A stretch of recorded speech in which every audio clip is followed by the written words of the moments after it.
let's read this question. The question says select the correct order of basicity. हमारे पास सारे options दिए गए हैं. Now the key concept for this question is basicity. Basicity basically हमारे पास होती है एक measure of ability of accepting a proton by a molecule to form stable product. ठीक, ये जो हमारी बेसिसिटी होती है ना, हम लोग ये कह सकते हैं कि it is inversely proportional to stability. ठीक है, अगर हमारे पास जो एनायन होगा पर्टिकुलर, वो अगर स्टेबल होगा तो हमारी उसकी बेसिसिटी कम हो जाएगी. ठीक, अगर हमारे पास जो एनायन हुआ वो स्टेबल हुआ तो उसकी बेसिसिटी कम हो जाएगी.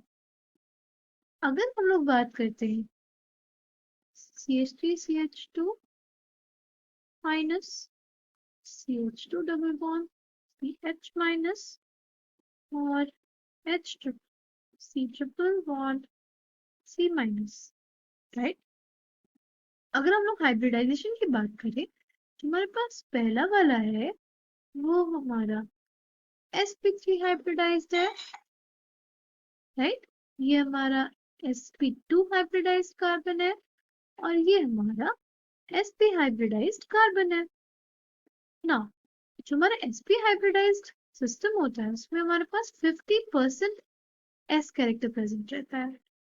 sp2 में हमारे पास 33.33% s कैरेक्टर प्रेजेंट रहता है और sp3 में हमारे पास 25% s कैरेक्टर प्रेजेंट रहता है. ठीक है, ना देखो s कैरेक्टर प्रेजेंट रहने से क्या होगा. देखो s ऑर्बिटल जो होता है हमारा स्फेरिकल होता है, इस वजह से उस पे जो पुल लगता है न्यूक्लियस का वो बहुत ज्यादा लगता है क्योंकि उसमें यूनिफॉर्म डिस्ट्रीब्यूशन ऑफ चार्जेस है. मतलब अगर हमारे पास s कैरेक्टर ज्यादा होगा वहां पे जो न्यूक्लियस का पुल लगेगा, pull by nucleus will be maximum. अगर पुल बाय न्यूक्लियस मैक्सिमम रहा तो हमारी वो स्पीशीज और ज्यादा इलेक्ट्रोनेगेटिव हो जाती है, में ज्यादा इलेक्ट्रोनेगेटिविटी डेवलप्स, राइट. मतलब सबसे ज्यादा अगर कोई इलेक्ट्रोनेगेटिव होगा वो हमारा एल्काइन सिस्टम होगा, फिर हमारा एल्कीन सिस्टम और फिर एल्कीन सिस्टम. ठीक है, तो इन सब में से सबसे स्टेबल कार्बन आयन कौन सा हुआ.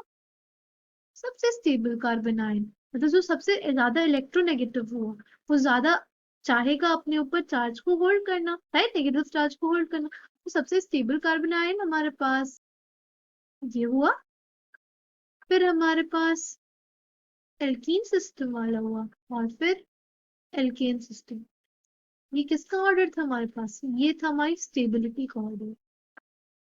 अगर हम लोग बात करें अब बेसिसिटी की तो बेसिसिटी का ऑर्डर क्या हो जाएगा, इसका उल्टा इनवर्स रिलेशन होता है.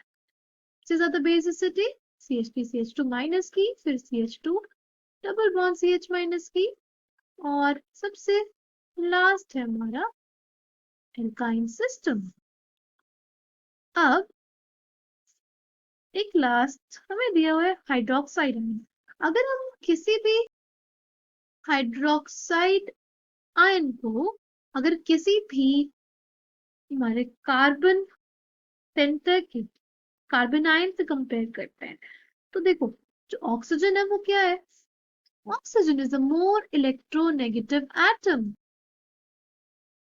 मोर इलेक्ट्रोनेगेटिव एटम होने की वजह से it has more tendency, it has greater tendency to hold the charge. Charge negative charge को होल्ड करने की जो उसकी कैपेसिटी है, टेंडेंसी है, वो ज्यादा होगी. ठीक है, तो मतलब जो हमारा OH माइनस होगा वो सबसे स्टेबल एनायन होगा, और सबसे कम बेसिक होगा।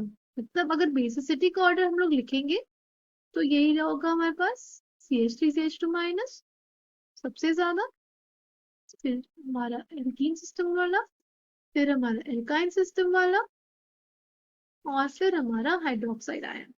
Okay, now coming back to the question, the correct answer for this question will be option A. I hope you understood it well. Thank you and all the best.